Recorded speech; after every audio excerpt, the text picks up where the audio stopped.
खबरों में आगे बढ़ते हैं। आगरा जिले के राजस्थान सीमा क्षेत्र से जुड़े सेया टोल प्लाजा पर अवैध पत्थरों की खनन परिवहन के ओवरलोड वाहनों पर इंडिया न्यूज ने धरातल पर जाके पड़ताल की है और पड़ताल के दौरान भारी संख्या में गिट्टी पत्थर और सिंध के बिना प्रपत्रों के ओवरलोड वाहनों की बड़ी संख्या में परिवहन दिखाई दिए हैं। सूत्रों की माने तो राजस्थान और मध्य प्रदेश से रात भर में तकरीबन 600 से ज्यादा खनन होते हैं और ऐसे में सिंध पत्थर और यहाँ पर गिट्टी के ओवरलोड वाहनों की आवाजाही भी होती है और इसी को लेकर ये बड़ा यहाँ पर एक्शन लिया गया है और ओवरलोड वाहनों पर इंडिया न्यूज की पड़ताल।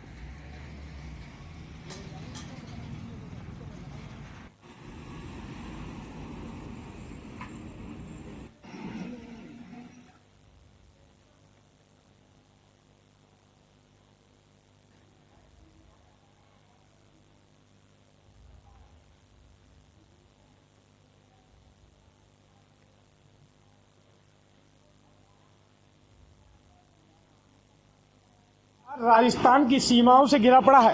वहीं काले कारोबार करने वाले, राजस्थान से गुजरने वाले ओवरलोड माफिया यानी कि खनन का परिवहन करने वाले माफिया जो कि भारी संख्या में ओवरलोड वाहनों को राजस्थान और मध्य प्रदेश से गुजारते हुए सैया टोल प्लाजा से होते हुए आगरा व अन्य शहरों के लिए रवाना करते हैं। ये कोई आम सिस्टम नहीं है। इस सिस्टम में तमाम सफेदपोश नेता, पुलिस, आरटीओ और तमाम जिम्मेदार अधिकारी इसमें शामिल दिखाई देते हैं, क्योंकि जिम्मेदारी की अगर बात की जाए तो तमाम पहले इन पर कार्रवाई की गई। आरटीओ की बात की जाए या खनन विभाग की बात की जाए या राजस्व कर्मचारी की यानी कि एसडीएम की बात की जाए, यहाँ कार्रवाई करते नजर आते हैं, लेकिन इस कॉकस पर कभी भी प्रतिबंध नहीं लगाया गया। हम यहाँ आपको तस्वीरों में दिखा सकते हैं कि सैया टोल प्लाजा है और कहीं ना कहीं ये टोल प्लाजा की इतनी बड़ी भूमिका इस पूरे कॉकस और सिस्टम को चलाने के लिए है। जहाँ तस्वीरों की अगर बात की जाए या नियमों की बात की जाए तो ओवरलोड वाहन से गुजरने वाले ये सैया टोल प्लाजा की जिम्मेदारी बनती है कि उससे ज़्यादा टैक्स वसूला जाए और उस वाहन को लोडेड कराया जाए। लेकिन कहीं ना कहीं जिम्मेदार अधिकारियों की बात की जाए यानी सूत्रों की बात की जाए तो ये पूरा कॉकस सिस्टम कहीं ना कहीं महीनेदारी से बंधा हुआ है, जिसमें तमाम सफ़ेदपोश नेताओं से लेके तमाम बड़े अधिकारी भी शामिल दिखाई दे रहे हैं। कहीं ना कहीं लाखों रुपए के प्रतिदिन का ये नुकसान कहीं ना कहीं राज्य सरकार के साथ साथ केंद्र सरकार को भी दिखाई देता है। यानी कि सीधे साफ तौर पर कहा जा सकता है कि इस सिस्टम पर आज तक रोक नहीं लगाई जा सकी। चंद पैसे की बात की जाए या फिर कहीं ना कहीं इस पूरे सिस्टम से तमाम बड़े अधिकारियों के जुड़ने की बात सामने आती है, लेकिन कार्रवाई की बात कोई नजर नहीं आती है। कैमरा पर्सन साथ मैं मयंक त्यागी, इंडिया न्यूज, आगरा। जैसा आपने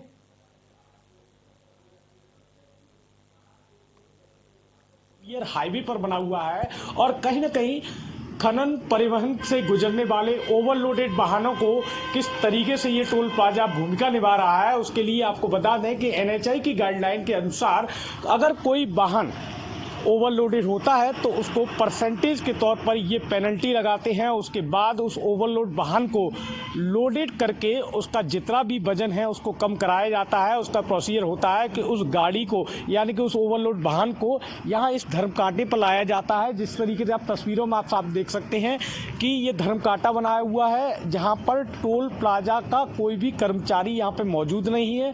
और साफ तस्वीरें देख सकते हैं कि जिस तरीके से तस्वीरों में आपने देखा कि यहाँ पे कोई कर्मचारी मौजूद नहीं है, मशीनरी भी लगी हुई है, कंप्यूटर भी लगा हुआ है, लैपटॉप भी लगाया हुआ है और कहीं ना कहीं ये तस्वीरें सीधे साफ तौर पर सैया टोल प्लाजा की भूमिका को उजागर करते हुए दिखाई दे रही हैं। आपको बता दें कि जब कोई ओवरलोड वाहन यहाँ से गुजरता है तो सैया टोल प्लाजा के कर्मचारियों की जिम्मेदारी बनती है कि उन पर पेनल्टी लगाई जाए, उन पर चालान किया जाए और उस वाहन को लोडेड करके आगे के लिए रवाना किया जाए। लेकिन एनएचआई के ये प्रदत्त टोल प्लाजा के कर्मचारियों की भूमिका आप साफ तौर तस्वीरों में देख सकते हैं कि सैया टोल प्लाजा से लगातार ओवरलोड वाहन गुजर रहे हैं और इन सूत्रों की माने कि इन वाहनों की लगभग संख्या 600 से 650 होती है, जिसमें एक ओवरलोड वाहन से 3 से 4 हज़ार का टैक्स वसूला जाता है, जिसमें राजस्व कर चोरी का सबसे बड़ा नायाब कॉकस यह नजर आता है। इंडिया टीम आज ओवरलोडिंग वाहनों यानी कि उन माफियाओं की पड़ताल करने के लिए आगरा मुंबई नेशनल हाईवे पर पहुंची है, जहां पर लगातार शिकायतों का दौर और कार्रवाई का दौर नजर आता है। लेकिन कहीं ना कहीं सूत्रों की माने तो ये कॉकस इतना बड़ा है कि सफेद पोश नेता इसके संरक्षण में लगे हैं।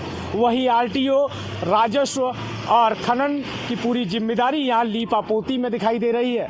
सैयद टोल प्लाजा की माने तो लाखों रुपए का प्रतिदिन का राजस्व का नुकसान यहाँ साफ तौर पर देखा जा सकता है। इसी पूरी खबर की पड़ताल करने के लिए इंडिया न्यूज़ की टीम अब इसमें हम लोग पहले बड़ी कार्रवाई कर चुके हैं। टीमें भी हमारे द्वारा लगाई गई थी चेकिंग के लिए। इसके अलावा आकस्मिक रूप से भी छापेमारी की गई थी, जिसमें काफ़ी गाड़ियां पकड़ी गई थी। इधर फिर हमारे संज्ञान में आया है कि कुछ लोग देर सवेर गाड़ियां यहां से निकाल रहे हैं, तो शीघ्र ही हम इनके खिलाफ बड़ी कार्रवाई करेंगे। और जिला स्तर से भी इसमें एक टीम का गठन किया गया है, जिसमें पुलिस, आरटीओ और प्रशासन के कर्मचारियों को लगाया गया है, साथ साथ खनन विभाग के अधिकारियों को भी। तो इसमें शीघ्र ही हम बड़ी कार्रवाई करेंगे।